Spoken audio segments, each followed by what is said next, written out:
the whole Hurlbut family. Miles is right over here. He's operating the camera.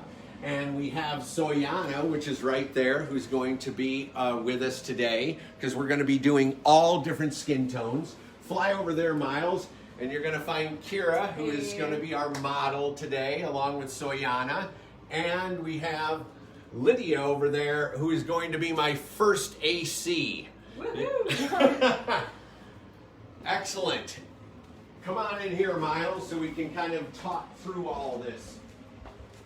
So, now I'm going to be breaking some things down today, but I also wanted to tell you that on the Hurlbut Academy, there is Demystifying False Color. There's 2 lessons in there, so you can really dive deep down that rabbit hole.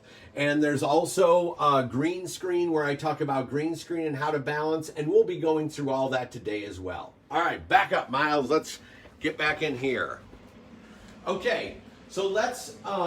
the way I want to work this is like this. This is all about your time and questions, and we're going to get to them as quickly as we can. But I want to break down the essentials of false color first, and then we can let the questions come flying in. Lydia's got a laptop behind the computer over there, so she's going to be fielding all those questions as they come in. We want you to ask as many as possible. If there's anything that you're unsure of, just ask, and we'll stop and we'll go through it all. And let them know how it's going to work. So you're going to start with teaching first, and then we're going to take time for questions. We have an hour for this, and we're super fired up. So let's do it. All right.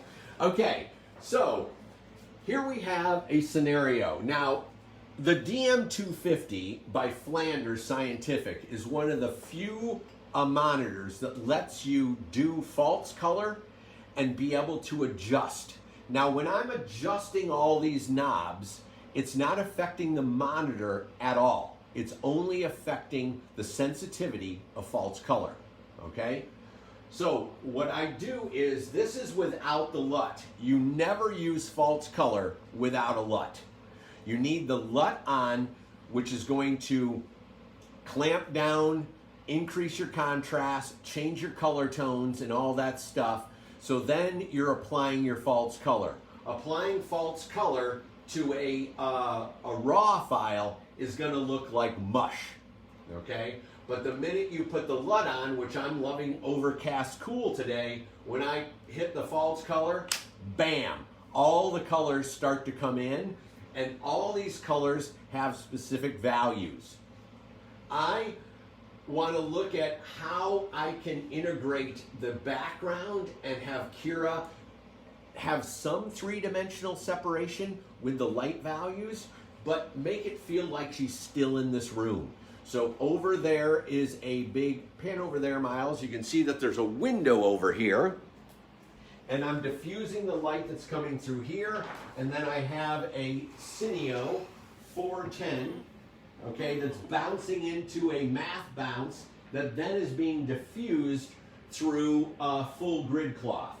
And then I have an aperture light storm over here that's bouncing into the ceiling, that's wrapping around her face. So that's kind of the scenario that we have. Now this value, to my eye, because I've been used, false color is kind of the building blocks of learning how to expose your digital negative. When I first started doing digital, I was treating it like film and realized very quickly that you cannot. So things overexpose, and when they clip, they blow out and they look very digital. So there's this beautiful balance that you're trying to find how the sensor reacts to the light and how you can get it in that beautiful sweet spot. So I think this is a really nice value. So I'm going to hit the false color, and you can see that her face goes gray. Now that is the exact place that I want it to be, because I can take my scale with the V pause and the ref pause, and I can move these wherever I want. So I can make the whole image gray if I wanted to, but what I want to do is hyper focus in on that value. So a 5 IRE value is worth 1/2 stop. 10 IRE value is worth 1 stop. Okay, so that's how you can kind of understand. So now I'm going to adjust these to a 60 to 65 is where I am loving, Kira's face, and 65 to 70 is, I guess, is where I was loving it here. Okay, Kira, turn to the key a little bit. There you go. So now you can see that her face is mostly gray, and that is where I like the balance. Now you can see, lean your head to your left, Kira. Up there, you see this white area? That is clipped. So there's no detail in that. And if you look at my scale over here, focus in on the scale, Miles, where I set my false color, and this is what's so beautiful about the Flanders. I set my false color to the clip is at 92 to 93. I don't put it at 100 because when you're putting LUTs on there, I want to know that I have a little range still in those highlights. So I always bring it to 92 or 93. And I can do this with my f-stop. You can see I can make it down into the 80s, and all that is clipped, and all those highlights and the lights are clipped. Or I can move it up to where I really like it, around 93 or 94. Right there. And you can see that I'm not holding the detail in those bulbs up there. So if I wanted to get any detail out of those would be clipped. So for me to do that, I would just go over here and just dim them down just a little bit. And now I'm holding all that detail. Okay, now I got a really nice skin tone on Kira because I got her all grayed out. But I do have that, lean over, Kira, I do have that highlight out there that's being totally clipped. So if I could not ND the window and I wanted to decrease that, I'd have to light her more and then stop down on the lens, and then I could hold that detail out the window. You can pan over to the window there, Miles, and you can kind of see. So it's that hot sky that's going out there that's making the clip, but it's a very small kind of thing. So, and also, so we talked about controlling the clip. You can also control your black level. So your black level is the H-pause here, and I like to set my black level at around 4 right here. So I can make the whole screen go black if I want to. It's not changing the color of or the contrast or anything on the monitor. This is just fine-tuning false color. Okay, so then I slide it all the way down where I love my black, which is right around 4. So that way you can start to see these black areas on the screen, kind of come in on these, Miles, these black areas, there is no detail. So that is going to go jet black. You're not going to be able to get any detail into that. So what this does, enables you to start to see if you want that to go dark and have no detail, or if you want to push some fill into those shadows. This is this beautiful balance that you have with training your eye to be able to be a better cinematographer and understand all these different levels and protect your image so you have the most range possible. Okay, I'm going to come out of false color, and you can kind of see that all that area that we were looking at that was black before, you can see that there's really no detail in there, and that's fine. I'm fine with that. Okay, do we have any questions, Lydia? We have one. Okay, one question, my God. Actually, a couple more just came in, so let me read these. Paige Horton wants to know, is it a creative LUT or a technical LUT that you're using? Okay, so who is it? Paige. Okay, Paige. So what I've done is on this monitor, the Flanders enables you to put 16 different lookup tables inside the monitor. Okay? I'm sorry, Miles, your hand is on the mic, Oh. so it's hard for people to Sorry. Sorry, bud. Thanks. Oh, good job. All right. It's so cool. We've we've electric taped 2 cameras together, 2 phones, so we're able to stream on both platforms. So are we still good, Miles? We're good? I think so. All right, excellent. Okay. Excellent, thank you. Yeah, so what I've done is with this Creative LUT, it is both. I've taken the Show LUT, which is the LUT that basically takes the raw file and balances it beautifully. Now, my LUT specifically was designed by Michael Cioni and myself and Photochem. So Michael Cioni came up with this beautiful 5298 film stock LUT, and then I had but he did it for the Monstro.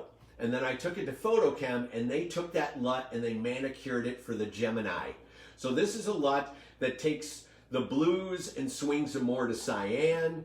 It takes the greens and makes them from the yellow and more into the cyan greens. It takes skin tones and pushes it more into the yellow red.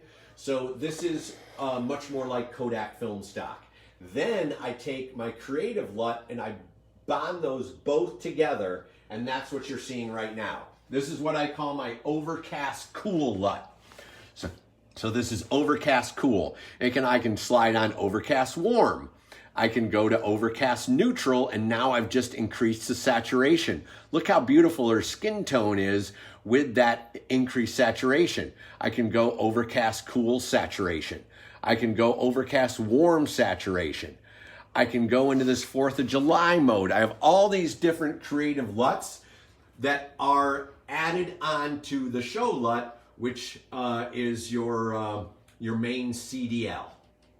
Okay, all right, so, boy, I'm really liking this. Kira, look at me for 1 second. I'm really loving this, a little saturation there. Now, I understand that we're on Facebook Live, we're on a streaming, it's very hard to see a lot of details, so we're not gonna go into the idiosyncrasies of lighting, but we really wanna get into questions on false color. If you have any questions with that. What do we got, Lydia? I do. So Santos V wants to know, do all monitors and cameras use a standard false color? Would a 1K false color monitor give the same exposure as a 5K false color monitor? Yes, so the false color is a standard. Like if you go on, Red has a false color setting on it. A lot of monitors have the false color settings, but you can never change the colors. With the Flanders, you're able to go in and adjust levels. That's the power of it, because I'm able to go in and adjust my clip exactly where I want it, which I said was like the 93. I'm able to adjust my black levels to put it right around a 4, and then I'm able to slide the V and the ref pause for my gray area. Now, when you're working with green screens, a lot of times, back in the day when we were doing film, when we were doing blue screens and green screens, you had what we called a spot meter. Okay? How you doing, Soyana? I'm good. Nice. So you had a spot meter. And this spot meter, you would look through it and you would choose spots on the green screen or blue screen, and you'd make sure that it was all even. And it's time consuming. Well, with false color, it's amazing, because when you have that green screen in the background, I set my gray level at 35. So I would go to 35, and then I bring my top range to 40. 35 to 40 IRE on green screens work absolutely perfect. And it gives you a beautiful consistency. So you just set it at that, and when the green screen becomes that dark gray overall, then you've lit your green screen perfectly even everywhere. So you don't have to go sit there with spot meters. This is something that really it was a massive aha moment when I started to understand, when I got this monitor and I was like doing I think it was a HBO promo, and I got there and I fired up my camera and I'm looking at it and I'm doing my spot meter and I'm like, what if I can use the power of this false color? And I set my gray value where I liked my exposure, and then all of a sudden, boom, I could see, oh, it's a little hot in the upper right-hand corner. Take that sky panel down 10 points. oh, this one over here, give me 7 points more on that left sky panel. So then all of a sudden it started to fall in perfectly. This is your recipe for success with the with green screens. Okay, so let me get us back up to there. You got any more questions, Lydia? Oh, I've got tons of them, Shane. All right.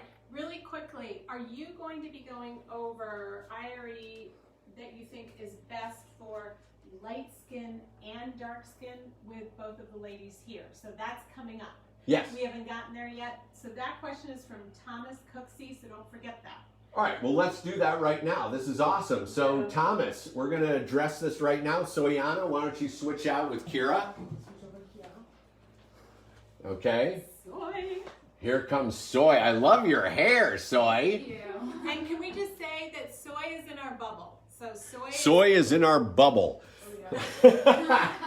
Soy is Kira's roommate and Yes. has been and has been around us nonstop. So she's safe and in our bubble, and we are practicing social distancing. Yes. Yes. Kira is lurking in the corner over there. Oh yeah, my foot. Okay, now, we saw the value on Kira, which was that value that was 65 to 70, okay? Now, when Soyana comes in there, we're looking at, she's nowhere near that gray tone. So what we would do is either open up the camera or we would bring the light value up. Now, if I'm looking this to eye, she's missing just a little of that three-dimensional quality. So I just got to increase it just a little bit, and we're going to find the sweet spot on black skin tone. Okay, so here we go. So now I'm coming over here. I'm at 60%. So at 60%, that was where it looked really good on Kira, but I bet you 75% is going to look great on Soyana. So that looks really nice. She's separating beautifully. She feels like she's in this room. It doesn't look like she's, overlit by any means. Now let's see what that level is. So I'm going to bring my gray level down together, and we're going to find that beautiful range for African American skin tone.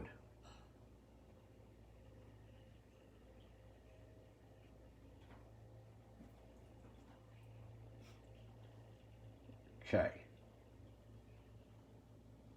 So that is looking like 40 to 46.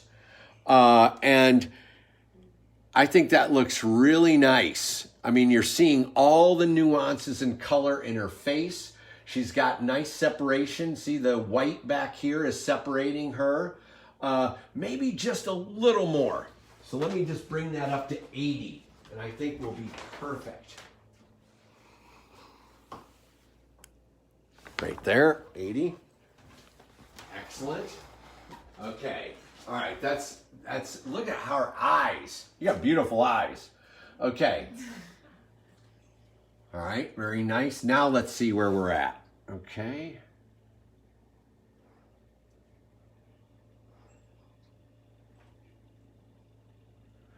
Okay. So, where Kira looked great was 65 to 70. Where Soyana looks great with increase in light would be 40 to 50. Okay? So that's what's looking really nice. She feels like she's in the room. She's got great warm highlights in her skin. All that's falling in just perfect. Now, you're going to say, what happens when we put two people next to each other? That's Kira's pearlescent white skin versus Soyana's beautiful warm tones. Well, that's where you have to split the difference. So when we put Kira next to her in a minute, you're going to see that I'm going to light for Kira. I'm going to light for Soyana. And if Kira goes hot, then I would take her down in post. Or back in the day, I had many times where I'd bring in double nets and single nets and all that stuff when it was film. Now it's easy to track. Seeking on her skin tone in DaVinci and be able to take just her skin tone down without it affecting Soyana's at all. Okay, what questions do we have? Okay, Miles, your fingers on the bottom watch your again. hand on the It microphone keeps going again. on the mic, yeah. Yeah, just, it's hard when you're holding. Thank you, buddy, you're doing a great job. Yeah, it's really hard. Okay, do you use false color instead of manually metering? If you do meter first and refine with false color, or do you false color first and then refine with metering? Great question. Absolutely great question. So, Oh, I'm sorry, that was from Jabbar Thomas. okay, Jabbar Thomas. So, great question. So with this is you got to train your eye. Using false color really trains your eye. So what I do is I use the false color first and then I go and meter it. And then I start to understand, okay, that's 2 stops down or 2.5 stops down, or I can see that that's probably going to blow out and this is going to, you know, I'm going to lose detail out there. So there's all these different things that the training process is to first use false color, then back it up with a meter. And then once you get comfortable with the sensor and how you're exposing it, I just use false color every once in a while now. But it was the perfect building block for me to really understand. And with so many new cameras coming out, every sensor is different. So when I go from airy to a red, I needed to learn the whole false color thing all over again and train my eye to specifically the red Gemini. When I went to, let's say, a Sony Venice, I had to go and use the false color all over again so I could train my eye and understand all that process. Okay, so that's kind of the idea on that. Okay, so the false color is only based on a LUT. Shane, do you ever use it with a log? Does this change things? Thanks, Josh. Josh Williams. So, Josh Williams, you always have to be putting your false color settings on with a LUT. Okay? Without a LUT is not going to work. I can show you that. So if I go off of my LUT, and there's just the raw file that you have on the red, when I hit false color, you know, it really is just a mush of a lot of one tonality. But the minute I hit the LUT on it, it snaps in, and that's what you want to see for your, that's what you want to use to expose with. Because when it's all said and done, you don't like a flat look. You want to have the LUT on there so you understand when you crank it down and adjust it perfectly and increase your contrast and, you know, bring up bring down the blacks, push the whites. When you do that in the LUT, you want to see how that's reacting to on the false color, and you want to know if you're losing detail in the blacks because the LUT has them a little, you know, pushed down. If the LUT, I always try to make my LUTs a little more extreme, so I crank the contrast a little bit more. So when I get into the post process, I have a lot more range. So I don't like to make flat LUTs. I like to make LUTs that are a little more crunchy, so it gives me the range in post, and I know, I got detail in that because I've cranked the LUTs a little bit. I've pushed the whites and crushed the blacks a little. Not crushing them, but definitely putting them down so the image has some balls. Okay. Mikey Seller and Brian Bradley both want to know if you can't afford a Flanders, or are there monitors other than Flanders that are manufactured that provide the same control as the Flanders? So that's part A. And then to add on that question, Christopher Van Grede wants to know, how can we work with a monitor which doesn't allow adjustment of the IRE? So what else can you use other than a Flanders if you can't afford it or you don't have one? And then what do you do if you have a monitor which doesn't allow adjustment of IRE? Great.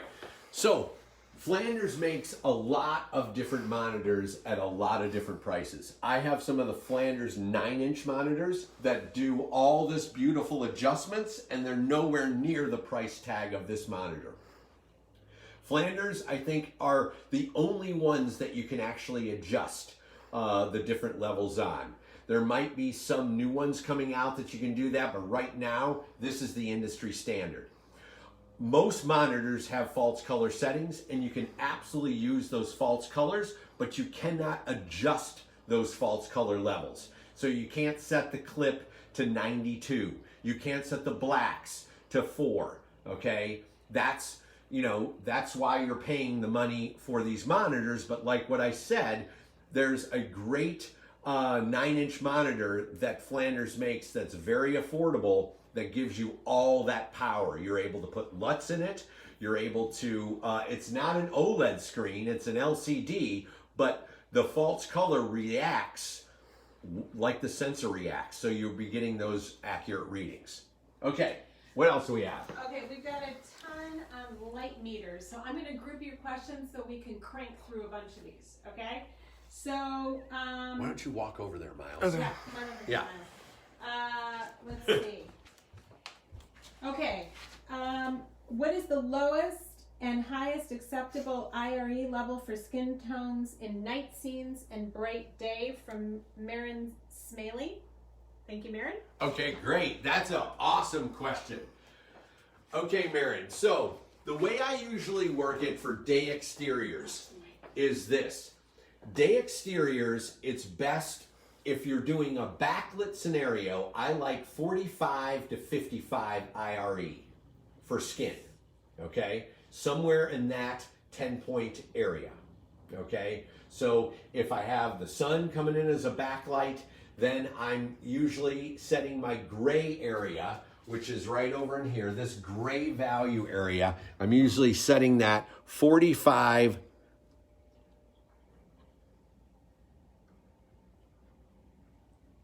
to 55, right there, in between those two areas, okay? When I'm doing day exterior being side lit or a little more frontal, I'm moving it up to 65 to 75.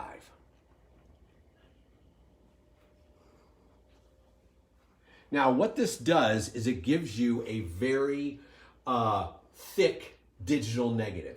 It's one thing that I always did on film, and I've seen the same beautiful results on digital. That giving the camera light, it is awesome, and it loves light. So by giving it more light, you're enabling it to, then you can push it down, you can stretch it, you can do a lot of things by overexposing the image and maybe half to a full stop. That's just one thing that I always love to do. So white skin tones would be much more in the 65 to 75 range, and then Soyana's skin tones in a backlit scenario, day exterior, would be more 35 to 40.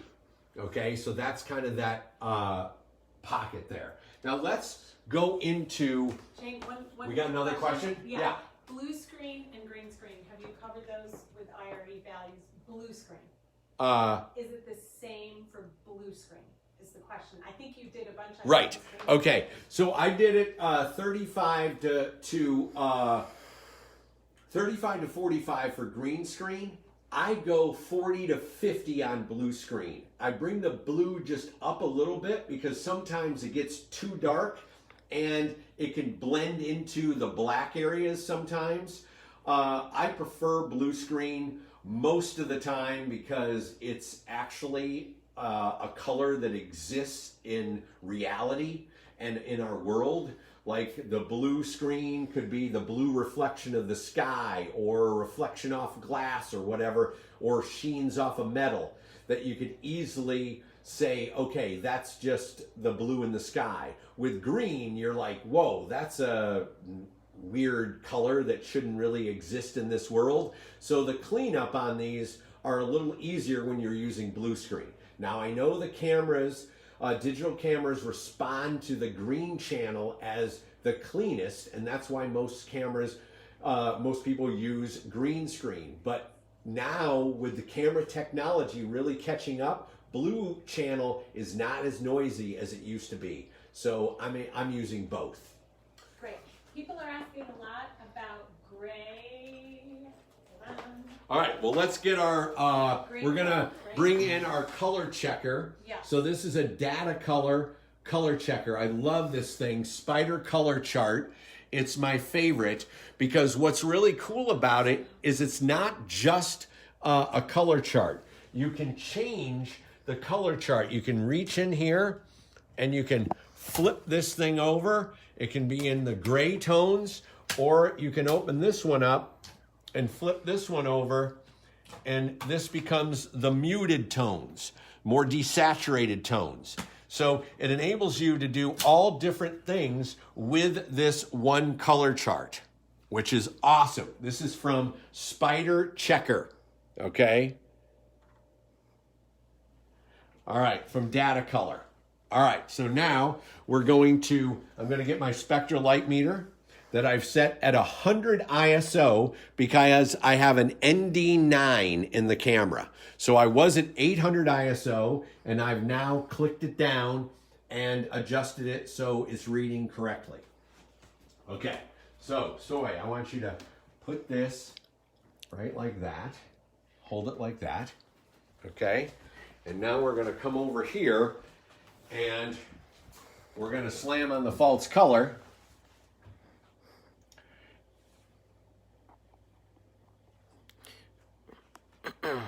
Okay.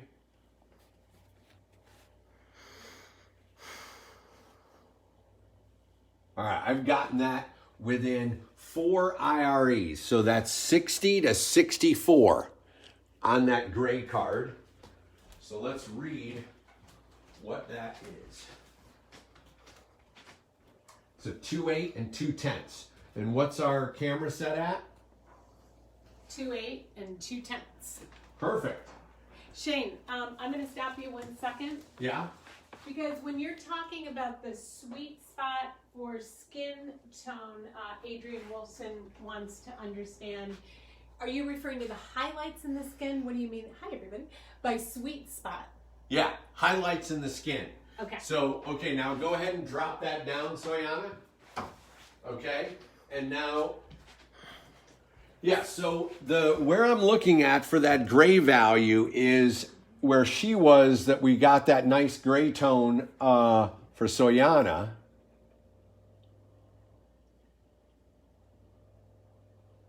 Was right in the 40 to 50. So when you get most of her face, turn towards the key light just a little bit, Soyana. Yeah, so you're getting most of her face in that gray tone. That's the key source, okay? Now, when you get Kira in there, she has much more pearlescent skin. So why don't we do that? So Soyana, stay right there. Now Kira's gonna slide in, and you guys are gonna go right next to each other. All right, I'm moving this chair. Be careful, sweetie. Yeah, hopefully not gonna kill anyone. Okay, Shane, while Kira's moving into place, can you talk about f-stops and the amount of light? Yes. So in regards to light, the IRE value, 5 IREs is 1/2 stop, 10 IREs is 1 full stop. So what we're going to do is I'm going to show you that with this example. So go ahead and hold up that gray card. Okay, now I'm going to set that gray card so it becomes gray. All right, and then we're going to, and we got that right at the 60 to 64, was really nice. Angle it just towards the key light, just tip it like this. Now tip it back. Tip it up. Yeah, there you go, good. So that's on the even plane with the light. Okay, so that card is perfectly gray. All right, now, that was reading a 2/8 and 2/10. So now what we're gonna do is we're gonna take this down to a 2, sorry Miles, we're gonna take it down to a 2. And you're gonna see this gray card on the false color change to a different color. And then we're gonna go over and check if the 10 IRE works. Okay, so what I'm gonna do is I'm going to now set, because right now I have my 10 RE value at 60 to 64. Now I'm gonna change it to 50 to 54.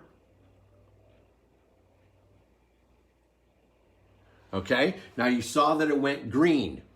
So now I'm going to come over here and I'm going to stop down to a 2 2/10. 2 2/10. No, you don't change yours. Okay, I'm ready.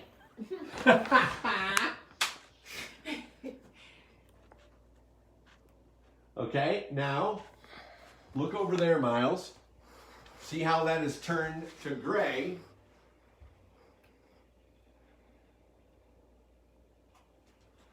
Hold on. I got Parkinson's. Oh my gosh. Hold on, Miles, move your head for a second. He's shaking because his arms are so tight. Yeah. I know, I get it. He's doing awesome.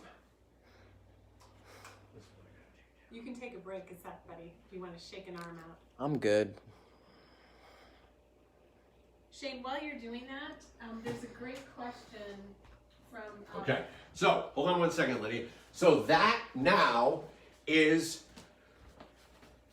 one stop difference from where we were. So it works out perfectly. So I took the light down one stop. So we went from 60 to 64 IRE to 50 to 54. And now my light meter is reading 2 2/10. So 10 IREs is one stop. And that's just moving, fluctuating with his scale. Okay, what do you got, Lydia? So the question from Puyan, and I'm sorry I can't pronounce your last name. Do you judge the correct IRE for a particular skin tone by how it looks on the monitor? Because not everybody, all people from the same race have the exact same skin tone. We were talking about this before, so this is a great question. Because in black skin, you may have very, very light or very, very dark. And same with Asian skin tone. Yeah, absolutely. So one of the things is, Soyana and I were talking yesterday where, you know, we were talking about how she has these beautiful warm tones within her skin tone. Well, when I was working with Bernie Mac on Mr. 3000, you see this flag over here? This is how matte he was. His skin tone was extremely black. So you had to light that skin with much more reflective tonalities. I would use fluorescence and put all these different sheen angles on his skin tone to bring out the different nuances. So there's all different types of things that you have to do for African American skin, for Asian skin tones, but mostly I'm lighting for the darkest person in the room most of the time, and then I'm in there systematically in post. If it seems unnatural, I'm bringing down any of the whiter and brighter skin tones to balance it all out. Okay. Awesome. I'd just like to take a moment and pause so Miles can take a stretch break. Miles, relax your arms for a second. Shane will take I got it. Okay. Just do a whew, because he's getting tired. I would like to welcome everybody from around the world. We have so many people from around the world, and we're thrilled to have you and hear all of your experiences. So please continue to ask questions. You're doing an amazing job. And people had questioned, is this Bisqueen hanging from the ceiling? For those that have just joined, Yes. let's kind of go through the setup that we have really quickly so we can give Miles a break a second and Shane can talk about what he has set up. Okay, so what I have set up here is we have the red Gemini, and I have it set up at 4K HD, okay? And I'm at 2:1 compression. I'm at 800 ISO, 180 degree shutter. Now, the Zine lenses tended to be just a little green. So I dialed -3, which is adding a little magenta into the skin tone, into the image to basically help that out. Lydia, you didn't record this. Nobody said hit record. Oh my God. I'm going to fire myself already. No, it's all good. So, we have No, it's all good. Oh my God. We'll hit record now. Oh my God. We're on a 24 zine, okay? Here, this is the new carbon fiber zines. I got to take a Hit it water. Water break. hit her water. Okay. The lighting setup here is very unique. Yes, I used black visqueen instead of what I usually use would be duvetine. but I had the black visqueen here, so I thought I would use that. Now, you can see how the light looks so great on them, and then, what are you laughing at? You're like holding your nose. Because I'm about ready to sneeze. Yeah, sorry. That was just very. I looked at that bright light and took myself out. Okay. So what I've done is I brought the visqueen in here and I've set a topper. So it keeps the background contrastier. So it's not all blown out back there. We got a lot of white walls. And then I made visqueen over here. So this is giving us some negative fill. Increase our negative fill here.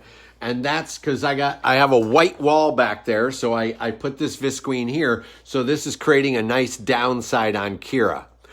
Now, one thing that's really cool is within the Hurlbut Academy, we have a green screen course that goes totally into how to use false color to expose green screens. And we also have the Illumination Experience workshop that we released free to the world, excuse me, is on our website right now.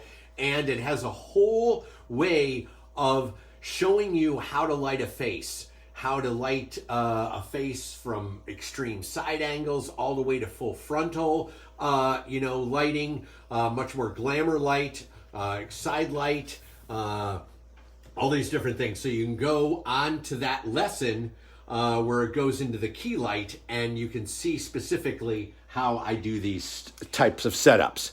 Okay, so back behind this is the Cineo 410 that we have all set up there. I'm taking this silk and diffusing the outside light that is over here. Right, so that's what's coming in, all that skylight. Okay, and I'm diffusing that so that light doesn't become real sheeny on the side of their face. And I've done what they call a waterfall. So you take a C-stand, you stick the arm out, and then you roll a waterfall of diffusion down, and it creates a beautiful soft light on their face. Then I have this light storm just bouncing up into the white ceiling there to wrap around some fill. That's at 5,600 Kelvin. This is at 5,000 Kelvin. So I'm just cooling up the fill a little bit.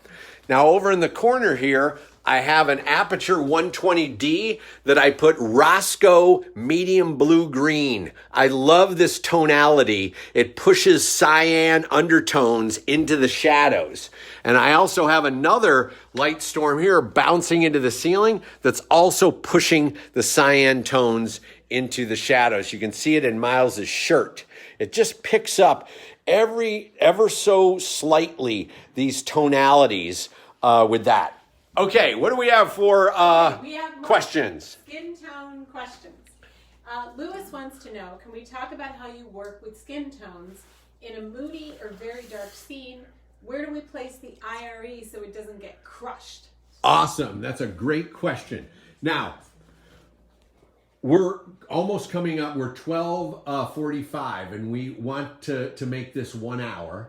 So if you go into Demystifying False Color within the Hurlbut Academy, it has a whole nightclub scene where I light Monette, our model, to very dark tones. And I'm usually using the dark tones in the 25 to 35. So I would take my gray level here and I would bring it to 25, and then I bring my top layer down to 35.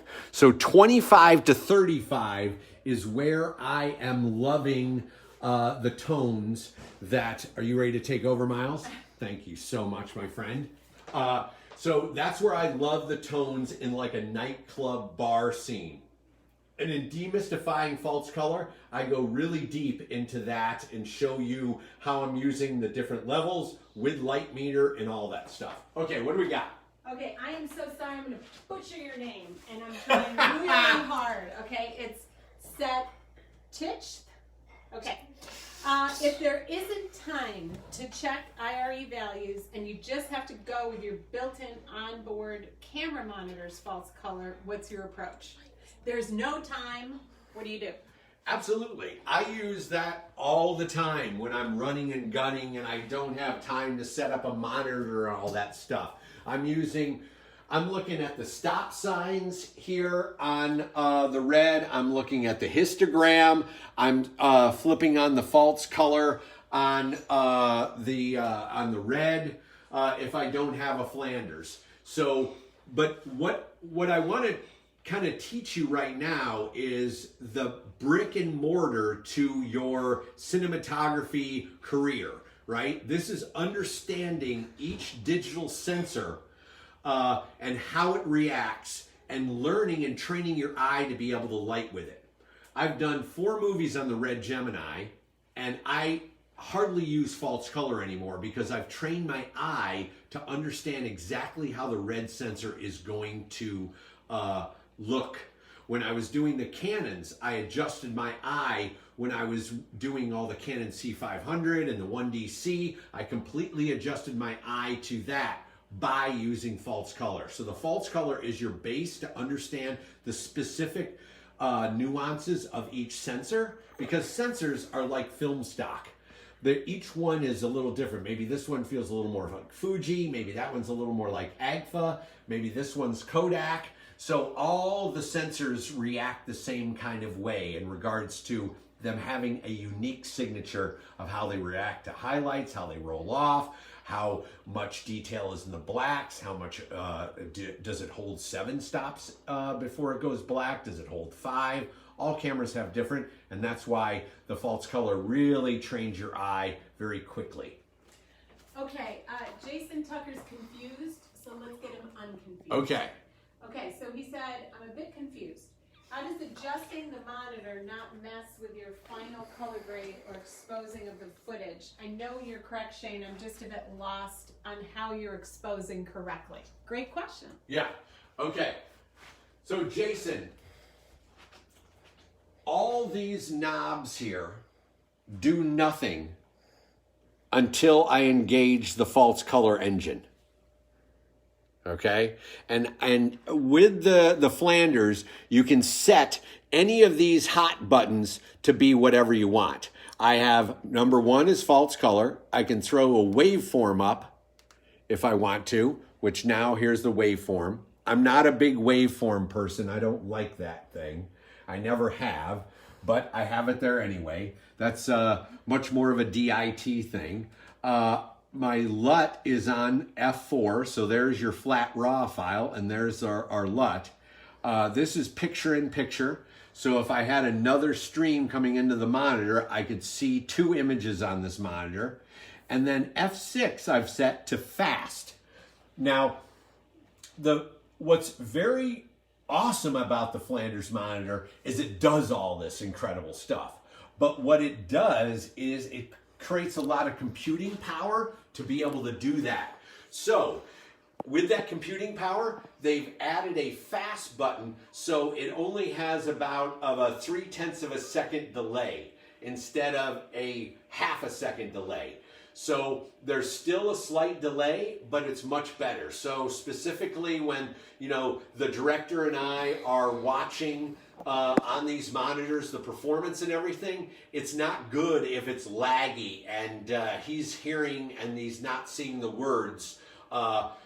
This delay is, and it's also, you really can't pull focus off of these monitors either. So you definitely want to be on a monitor that is not a Flanders pulling focus, one that's got sharpening and all the wonderful nuances of a focus monitor. This is not a focus monitor. This is a lighting monitor.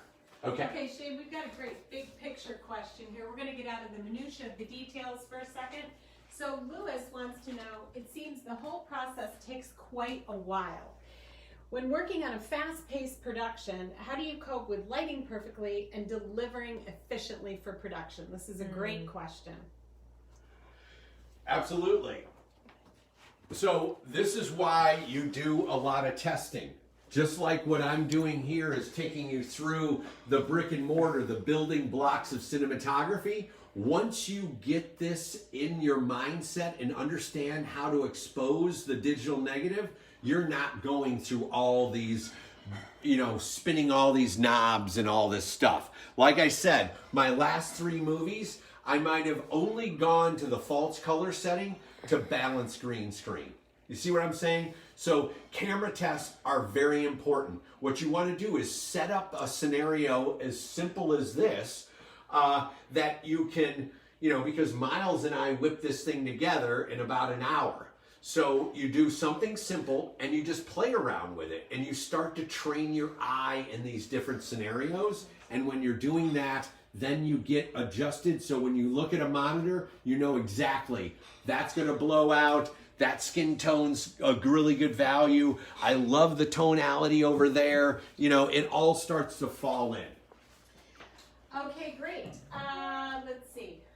Let me find. We have a few more questions, everybody. You have been amazing. I'm trying to keep up, and I hope I'm picking ones you like. So, Hamon Serrano wants to know, how does the dimming percentage relate to stop levels, and how does it vary with different lights? Are you following me on that question? Yeah. Okay. Okay. One thing that I thought was genius with, Miles is going for this very heroic low angle here. One thing I loved about the Cineo light is 10 points is 1 stop. 5 points is a half a stop. Okay? Very simple. The Airy Sky panel doesn't necessarily work like that.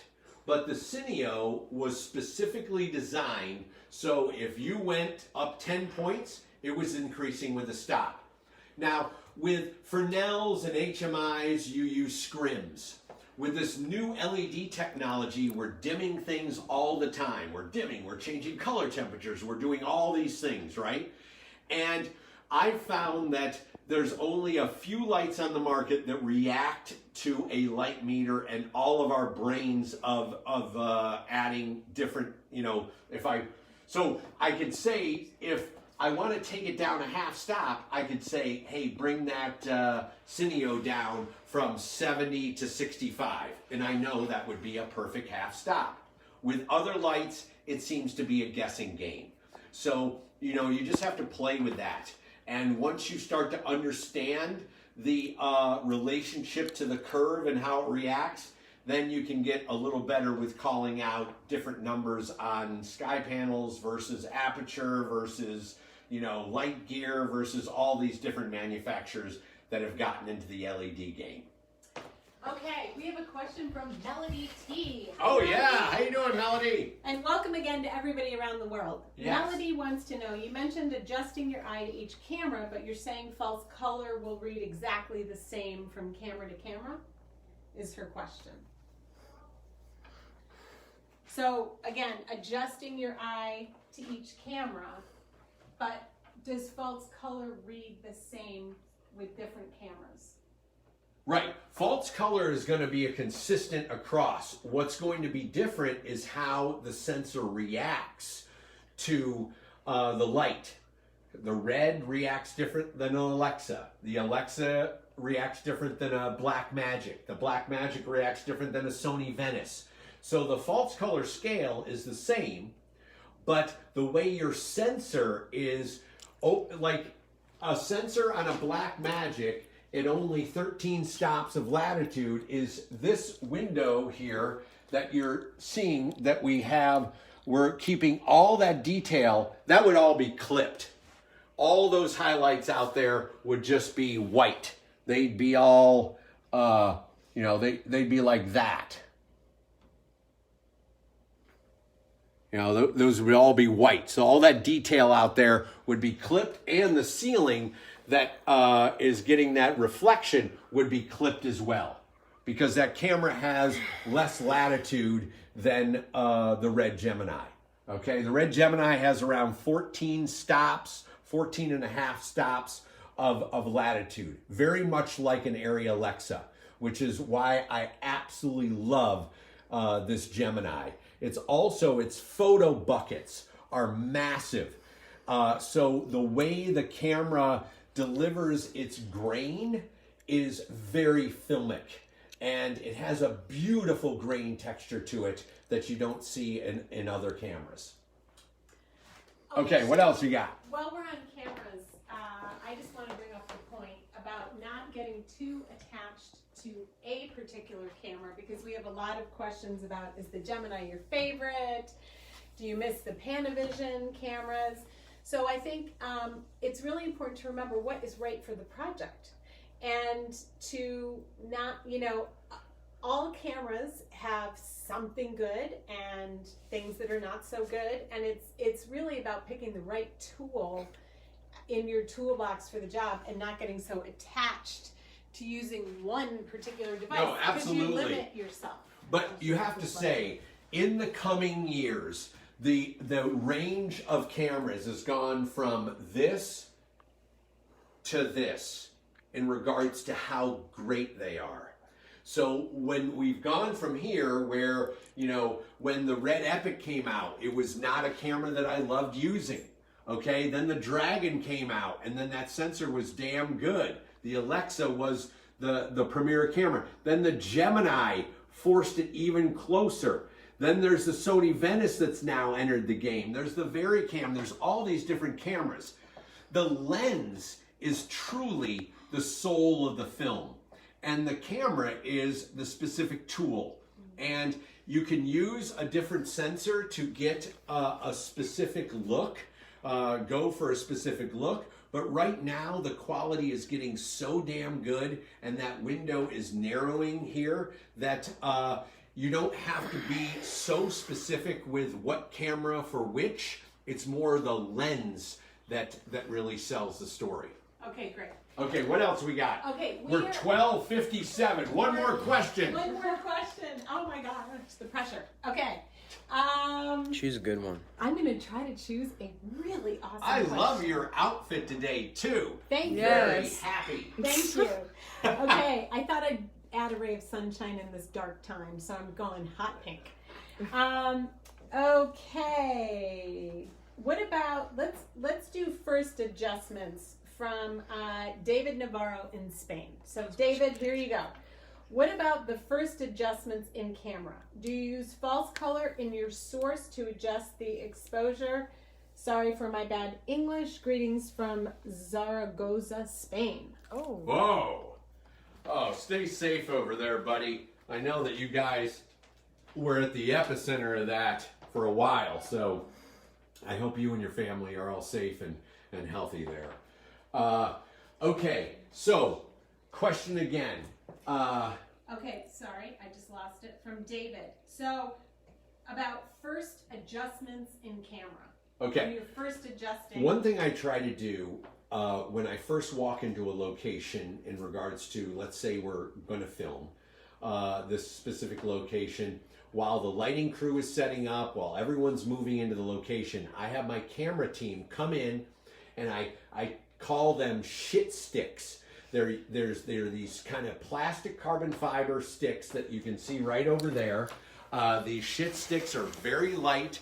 They can take the camera, no problem. They plop the camera down, and I put it where the wide shot would be. And, there's Sackler 20s, there's O'Connor's, there's all these different part of carbon fiber shit sticks, but we always have these on the camera truck. And their sole purpose is to come in quick, set them up, plop the camera on, and start having me light.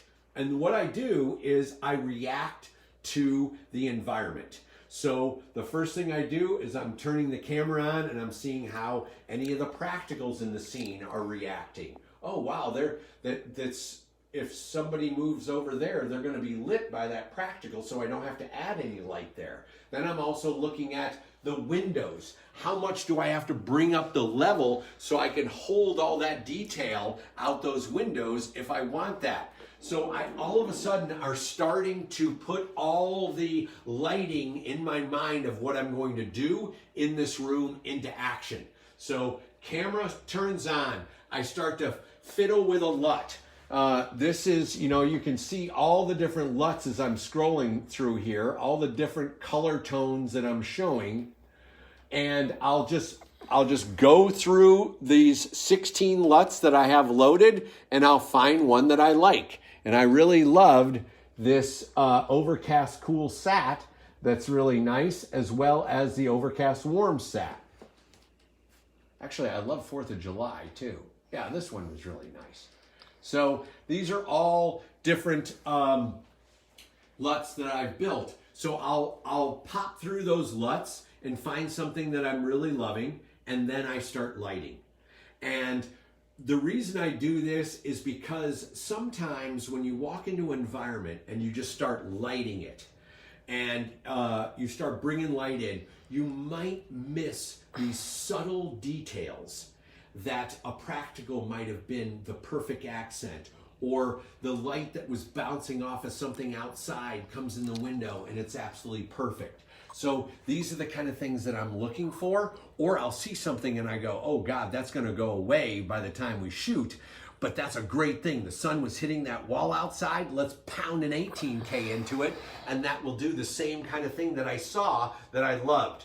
So this is kind of my thought process and my mindset.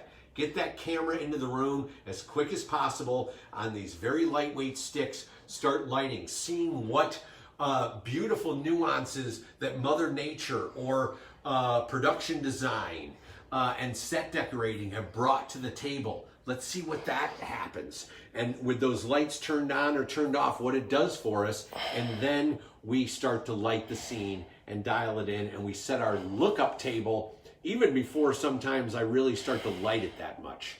Okay. All right. I think that, let me grab this thing, Miles, so I can show you as well. Yes. We want to all get together. Yes. Come on over here. And thank you, Miles. Yes, thank you, buddy. Woohoo! For those of you whose questions we did not get to, thank you, Soy and Tira. Yes. Please know that we will be looking at them. This is the type of thing that happens for our members all the time. So if you're not a member of the Hurlbut Academy, this is the type of education that we deliver. So please join us. We want to have you. And thank you, Shane, for all your time today. This has been a Hurlbut family production. With a pinat. What's a pinat? Yes. And we thank you all for your time and generous listening. Yes, thank you so much. Love you all. It was so much fun, and I just want to tell you that Lydia and the family we bonded together and whipped this thing together, and let's give a huge round of virtual applause to everyone. Thank you so much for helping me do this.